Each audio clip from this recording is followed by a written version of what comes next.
Yep, it's working. Hello, welcome to Slay the Clank. I'm Joseph and this is Jacob. Today I'd like to show you a game we've been working on for the past couple of weeks. Now, I just want to dive right in because the game makes a lot more sense after we've been through combat. So please, let's sit down and play this game. So any good game of combat for Slay the Clank will begin with a board, a player, some enemies,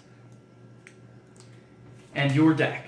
Now, your deck will consist of many different cards throughout the game that you play, but the core combat is the same between all the different classes. At the beginning of the game, at the beginning of the combat, you flip over the top 3 cards of your deck, like so, in front of you. And you draw 2 cards to your hand.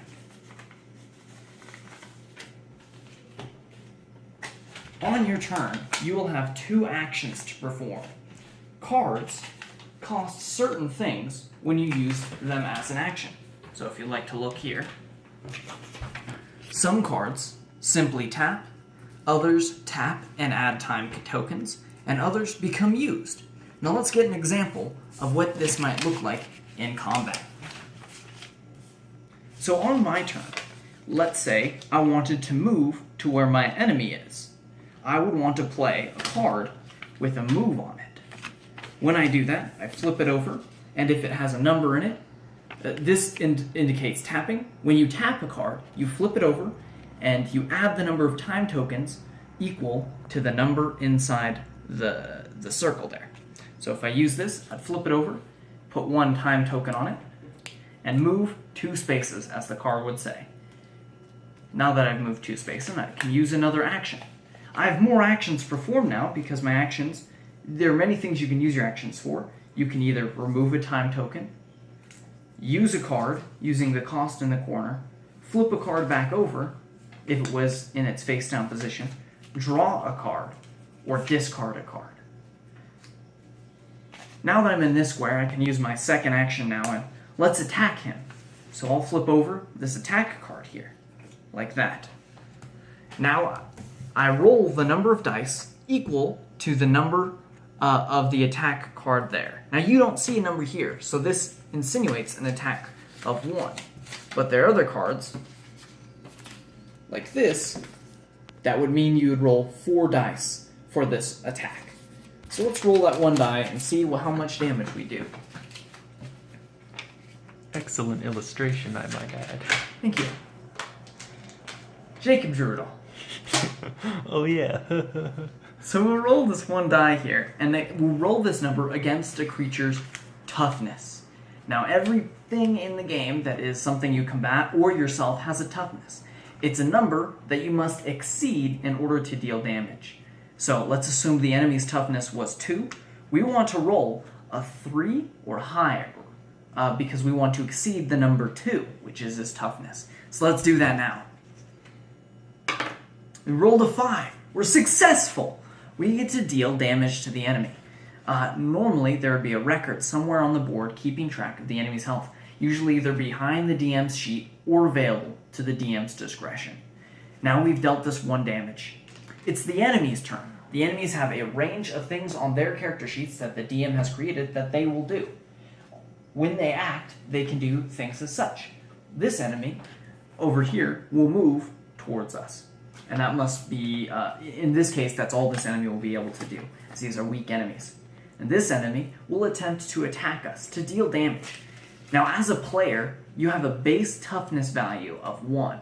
So the enemy will need to deal or roll a die, or the number of dice that it has for its attack, greater than 1, because we have toughness of 1. So it needs to exceed that value.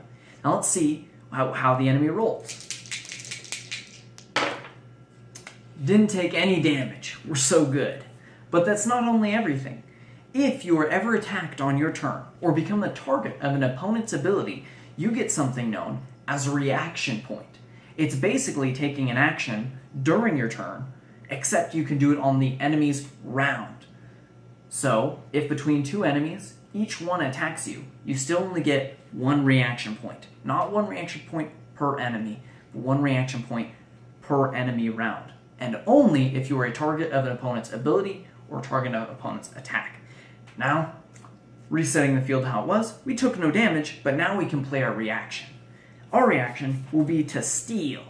Now this card in the corner has a use icon, which means after we play it, we remove it from our deck entirely and won't gain it back until a special event or purchasing it back from a store usually. So now we will use the use icon. From here it says draw one card from an enemy's deck. Now this card won't do anything in this case, but if this was a boss, they would have their own small deck of cards that they use during the combat, and having an enemy's boss card would be very powerful. Now that really sums it up for combat. Taking damage, dealing damage, and interacting with other enemies.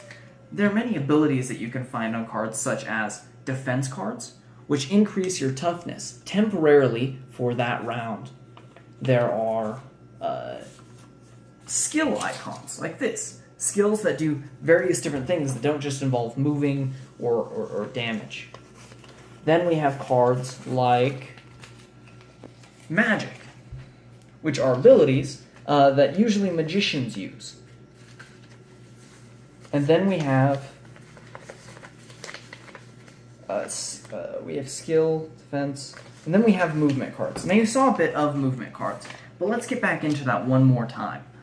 Movement cards, if played as a reaction, negates all damage, but you must move that number of squares. So for this to be used as a reaction, we would have to move 2 squares.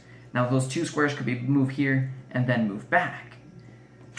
Or in the case of a 1 movement card, you would just tap it and you must move a square out of the enemy's square, which may or may not be what you would like.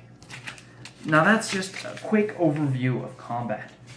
To get into a couple of the other abilities that you might see in the cost of a card, here we have Exhaust. These cards can be retrieved when you reach a rest spot at the DM's discretion.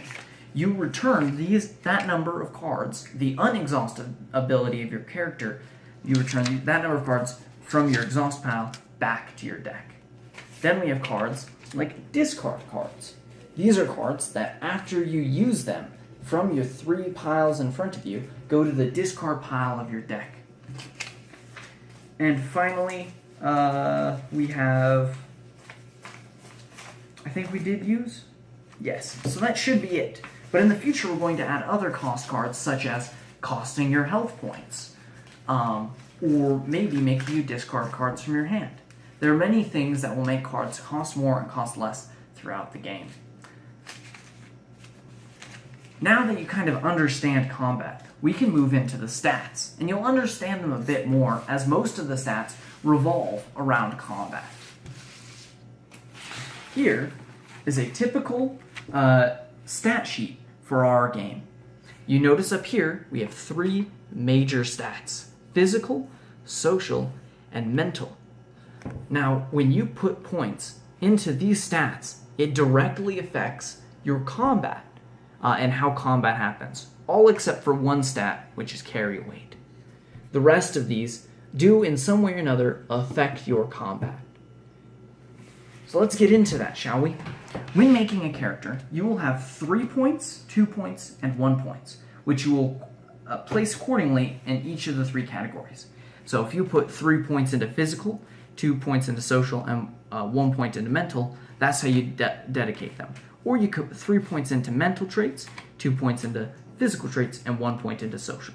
You cannot change these values, so you could not put 6 points into mental stats, or 5 points into social stats, and 1 point into either mental or physical. Now, your health stat is what it sounds.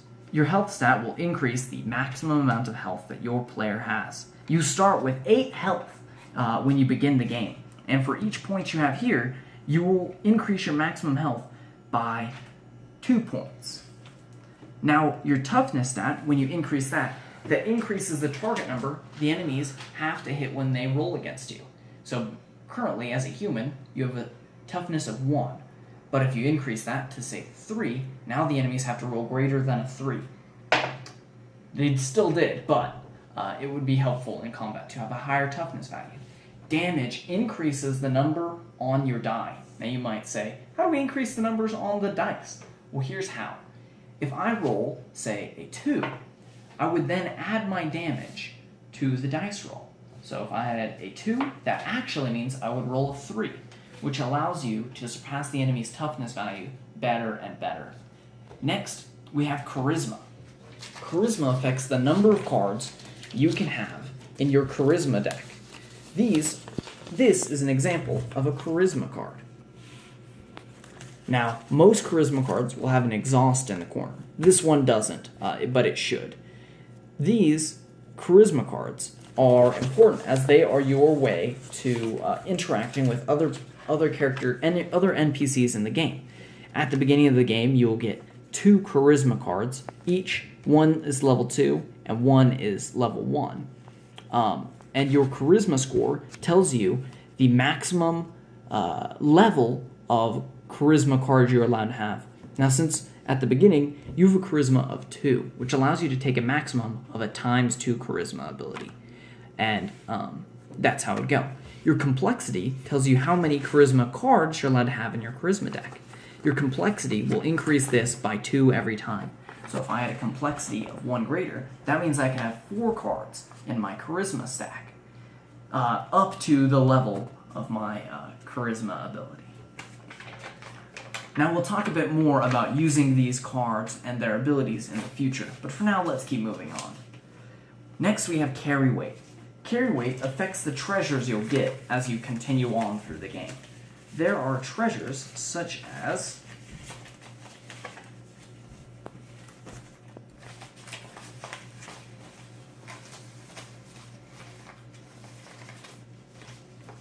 treasures do exist. I cannot seem to find them at the current moment. Here they are. We found the treasures. These are some of the treasures that you might find throughout your combat, each with their own abilities, and these can be used during, outside of, around combat. These will and can be used in situations. Notice this actually has a Charisma ability, a Barter 1. So you could barter by using this card instead of actually needing a Barty card in your Persuasion.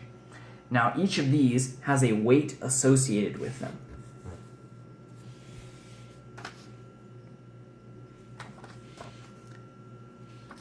Most cards will have a weight because they fill up your carry weight. When your carry weight is met, you can take no more treasures unless you draw other treasures you control. At the beginning of the game, you can have 2 carry weight, which means you can't carry much. Now, that does mean you can't just carry around 50 different items. You can only carry around so much. So pick and choose the treasures you keep on you very wisely, as the carry weight also has your basic copper, silver, and gold, which is what you would normally use at a merchant shop. So carry weight is very important for trading. Next, we have mental stats, such as hand size, unexhaustibility, and luck. Now, we didn't get to see luck in combat, but that's one of the more important abilities. Hand size, as you play the game, you may notice that you will draw more and more cards. If you ever draw more cards than you are supposed to have in your hand size, and at the end of your turn it comes and you have more cards than you're supposed to have in your hand size, you take 1 damage for each card you must discard in order to hold on to that card. So say I had a hand size of 2 and I had 3 cards in my hand at the end of my turn.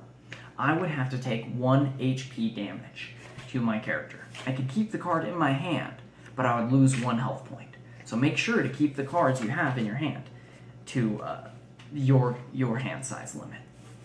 Remember, discarding a card from your hand counts as an action. So if you draw a card and you aren't able to play anything, you'll have to discard it in order to prevent taking that damage. Next, we have unexhaustibility. We talked a bit about this before, but this happens when a card is exhausted from your deck or from your charisma pile. You will return a number of exhausted cards to either your charisma pile or your deck to your unexhaustible level, as you may. You may decide to take none back if you feel. A player starts with 1 unexhaust ability, so upgrading this will give you extra unexhausts. This is important for somebody who's very charismatic and uses charisma a lot, allowing them to hold their entire charisma hand in their pile. You use this stat whenever you find a place to rest, at the DM's discretion. Finally, we have the luck stat. The luck stat gives you tokens at the beginning of an evening or a session. You hold these tokens off to the side of the board and may spend them throughout the night. If you ever happen to roll a number on a die and you are very dissatisfied with it, your luck, you can use these tokens given by your luck ability to re-roll a die. So if you had 3 luck cards, you could re-roll a dice 3 times, or you could re-roll 3 dice on 1 attack. This can be used for in and out of combat events. Luck is very important like that. Finally, I'd like to talk to you a bit about testing stats. Now, these aren't used directly in combat or out of combat, but these testing stats are important because this allows you to do things in the world outside of combat. Let's just check out a bit on some of those charisma cards that we had.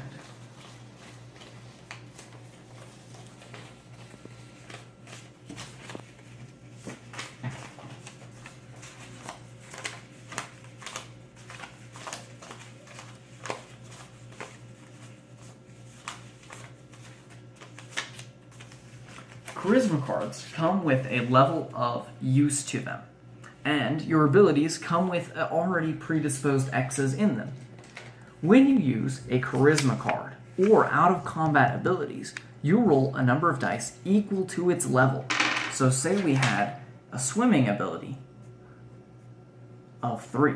That means whenever the DM or yourself wished to swim, you would roll 3 dice in order to succeed at swimming. Now, in the case of swimming, if it was soft waters, you would want to beat the water's toughness value of 2. So you'd roll these 3 dice, and if we get a number greater than 2, well, congratulations, you were able to swim. And the number of times you beat the number 2 is how well you swam. If you only beat it once, well then, you can make it, but you're really swimming quite slowly. If you beat it twice, well then, you've kind of conquered it. It's basic to you, you understand it, it's not going to trip you up. If you succeed 3 times on a task, then you do extremely well at doing it. And basically you could swim up and down that stream.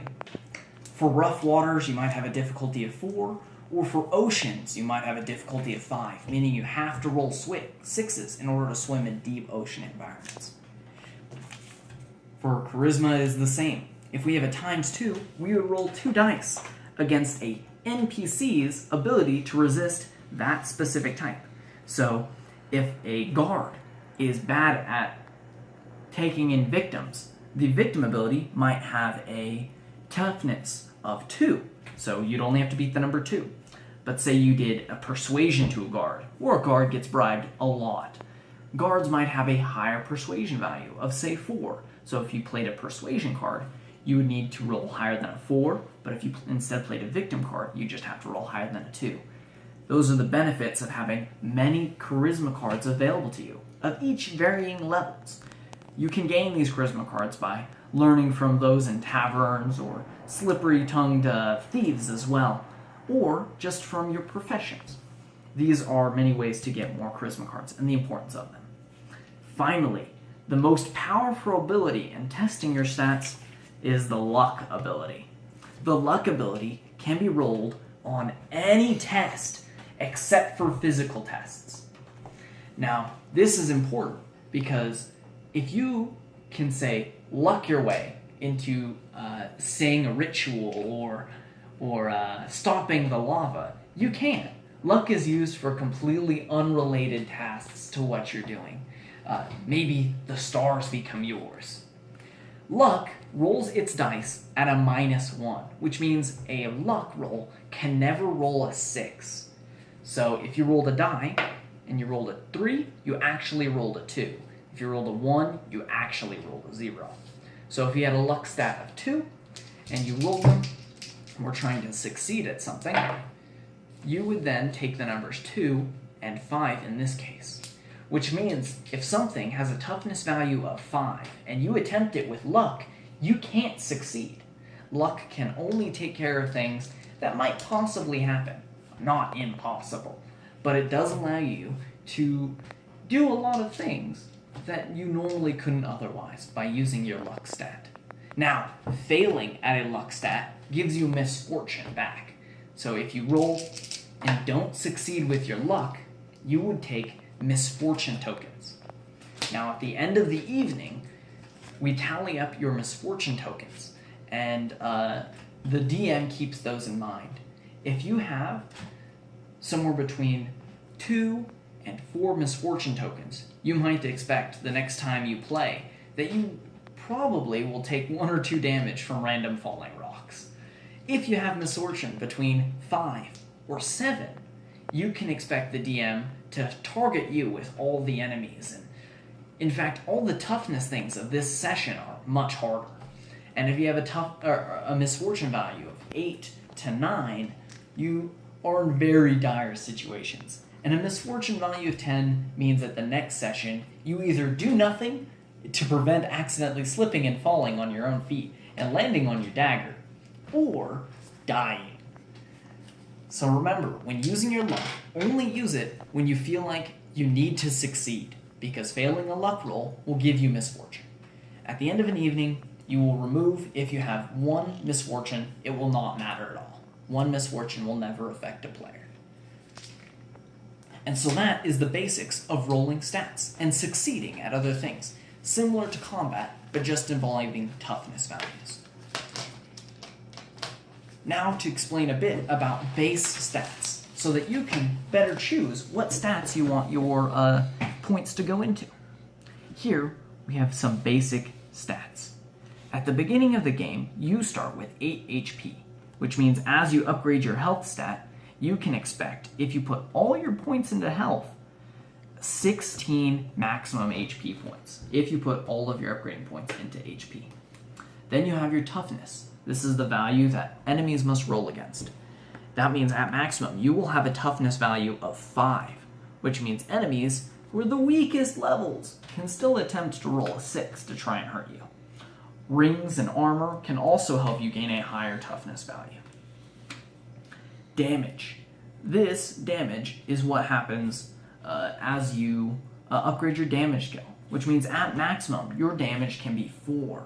There are some enemies with toughness values of 6, like dragons and giants, which means if you don't have a damage value of at least 1, you'll never be able to hurt them.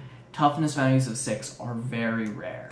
Those are for boss enemies only. Then you have your charisma value of 2, which means at maximum, you can have a charisma skill of 6, which means if you maxed it out and got a times 6 barter, you could roll 6 dice against a poor shopkeeper and force him to sell you his shop. Look at that! We failed 5 times and only got him to lower the price of his shop by 10%. It's unfortunate. Next, we have complexity, which is the number of charisma cards you can have. This means if you upgrade your complexity stat to its fullest, you can have 6 charisma cards available to you. Remember, all your charisma cards do exhaust, so you'd also want to match up your complexity value probably with unexhaustibility. Next, we have the maximum hand size of 2. This is very important for combat. You probably, if you are very physical and socially oriented, probably want to spend that last point in this trait. That way you can have 3 cards in your hand during combat. There is an ability that you gain for having 3 or more cards in your hand that I didn't explain during combat because I used this base hand size of 2. If you have 3 cards in your hand, you may spend an action to discard 3 cards from your hand and draw 2. This allows you to cycle through your deck very quickly, and giving yourself a hand size of 3 gives you access to that ability. Your unexhaustibility is next. This starts off at a 1. Every time you gain more unexhaustibility, it allows you to unexhaust more cards each time you rest. This is important for persuasion people and magic people alike, because their skills are usually exhausted. There are some attack abilities and some defense abilities that will exhaust as well as some movement abilities. So unexhaust ability of 1 is used for those people who focus on combat more and just have a couple things they unexhaust. But unexhaust ability is very important for the magician users and the persuaders. Finally, we have luck. Luck you start with a big ol' 0 because of how important it is. Your luck stat can be upgraded to 4, which means you would get 4 rerolls a night as you play that evening, which is very powerful, as these can be used for in-combat and out-of-combat things. And important rolls that you really want to succeed, being able to reroll 4 times gives you access to trying to beat those higher echelons of things. I think that just about wraps it up for stats for us today. Now, we don't necessarily have a system for the smaller stat abilities, and we might actually add races in the future, such that these base stats might be changed between races. But for now, this is the core game mechanics we have. Now let's talk a bit about classes. When you choose a class at the beginning of the game, there are 4 classes to choose from. More are on their way. We have the fighter, the rogue, the wizard, and the cleric. The fighter focuses on mainly attack and defense card, whereas the rogue focuses on exhausting high damage cards, and having a lot of high movement cards. Wizards focus on having many exhaust cards, but having many high damage magic cards that don't require rolls in the form of damage. That symbol is somewhere in here. But that is a very powerful ability as well, being able to deal damage through high enemy's toughness. So whereas a fighter might need that extra defense or the extra damage in order to hit that dragon 6, a wizard can just deal 1 damage. Of course, most damages that deal damage outright exhaust or discard off the field. Finally, we have our clerics. The clerics have heal abilities and support abilities, which are vital to a team's survival in combat. These cards definitely exhaust. All heal cards exhaust. So Cleric, being able to unexhaust those heal cards, use them throughout combat and between rests, is vital to an enemy surviving long encounters through long evenings of sessions. And those are our 4 classes. Finally, we have equipment, but equipment isn't quite developed yet, so you'll see that in a later video. I think that wraps it up for now. Thank you so much for watching the video, and I hope that this has helped you learn a bit about how to play Slay the Clank. Have a good evening.